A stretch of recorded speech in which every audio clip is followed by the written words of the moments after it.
Welcome back to Java Internals Crashcasts. I'm Sheila, and I'm here with Victor to dive deeper into the fascinating world of Java concurrency. Today, we're continuing our exploration of the Java memory model, focusing on the volatile keyword. Victor, are you ready to demystify this powerful yet often misunderstood feature? Absolutely, Sheila.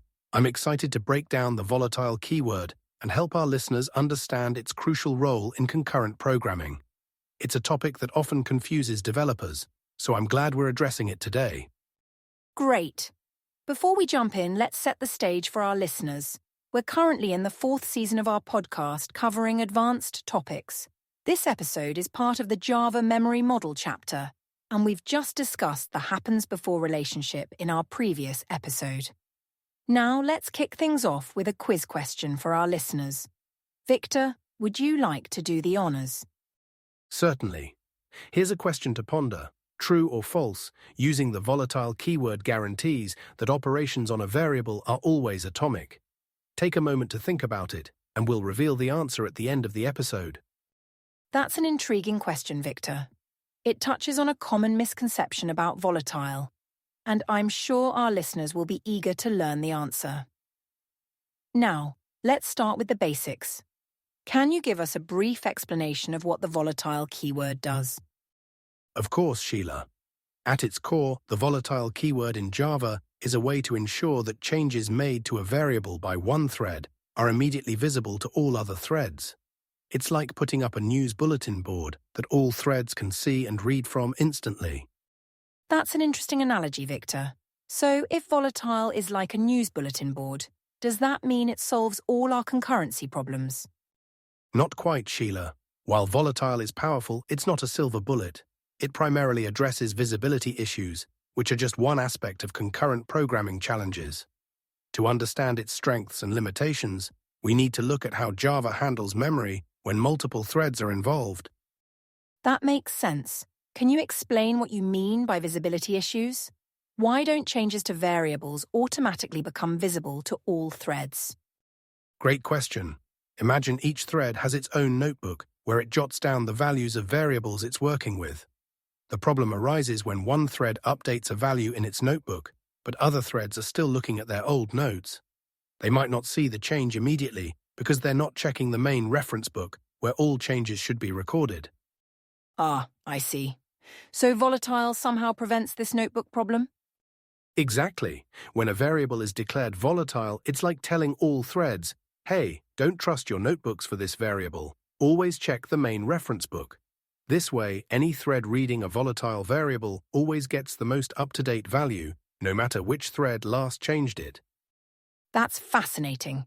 It sounds like volatile could be really useful in certain scenarios. Can you give us a real-world example of where it might be used? Certainly. One common use case is in flag-based shutdown mechanisms. Imagine you have a long-running background task that periodically checks a stop sign to see if it should finish up. By making this stop sign volatile, you ensure that when the main program flips the sign to stop, the background task will see this change immediately and wrap things up. That's a great example, Victor. Now, let's increase the complexity a bit. You mentioned earlier that volatile primarily addresses visibility issues. Are there other concurrency problems it doesn't solve? Absolutely, Sheila. While volatile ensures everyone sees the latest updates, it doesn't help when you need to do multiple steps as one uninterrupted action. For example, if you're trying to count how many people enter a room, volatile ensures everyone sees the current count, but it doesn't prevent two people from trying to update the count at the exact same moment. I see. So if we needed to perform these multi-step operations without interruption, we'd need to use other tools, right? Correct. For those situations, you might need to use more comprehensive tools, like synchronized blocks or special counter classes that Java provides. It's crucial to understand what volatile can and can't do to avoid tricky bugs in concurrent programs. Speaking of tricky issues, I've heard that volatile also has something to do with the order in which things happen in a program. Can you elaborate on that? Excellent point, Sheila. This brings us to one of the more advanced aspects of volatile. In addition to ensuring everyone sees the latest updates, Volatile also acts like a do-not-pass sign for certain program instructions. When you update a volatile variable, it's like drawing a line in the sand. Everything that happened before that line is guaranteed to be visible to other threads that read the volatile variable afterwards. Wow, that's pretty powerful. It sounds like Volatile is doing a lot behind the scenes. Are there any downsides we should be aware of? Indeed there are, Sheila. While volatile operations are typically faster than using more heavyweight synchronization, they still come at a cost. Reading and writing volatile variables requires more coordination between different parts of the computer, which can be slower than working with regular variables. As with many things in programming, it's about finding the right tool for the job and understanding the trade-offs. That's great advice, Victor. As we wrap up, could you share some best practices for using Volatile? Certainly. Here are a few key points to remember. 1. Use Volatile for simple flags that are read and written by different threads. 2. Don't use Volatile for operations that require multiple steps. Use other synchronization tools instead. 3. Be cautious when using Volatile with very large numbers on older systems, as updates to these might not happen all at once. 4. Remember that Volatile doesn't prevent multiple threads from writing to a variable at the same time. It just ensures they all see the latest value. Those are excellent tips, Victor. Now, let's reveal the answer to our quiz question. True or false? Using the Volatile keyword guarantees that operations on a variable are always atomic. The answer is false. While Volatile ensures everyone sees the latest value, it doesn't make multi-step operations happen as one uninterruptible unit.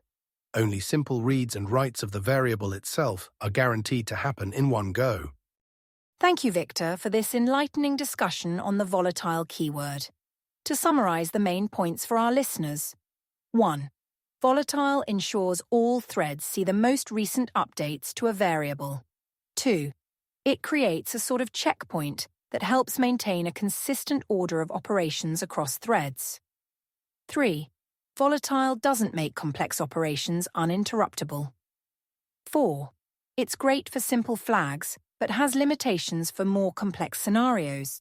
In our next episode, we'll be discussing memory barriers and instruction ordering in more detail, so stay tuned.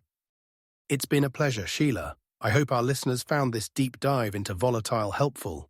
Remember, understanding these underlying concepts is crucial for writing efficient and correct multi-threaded Java programs.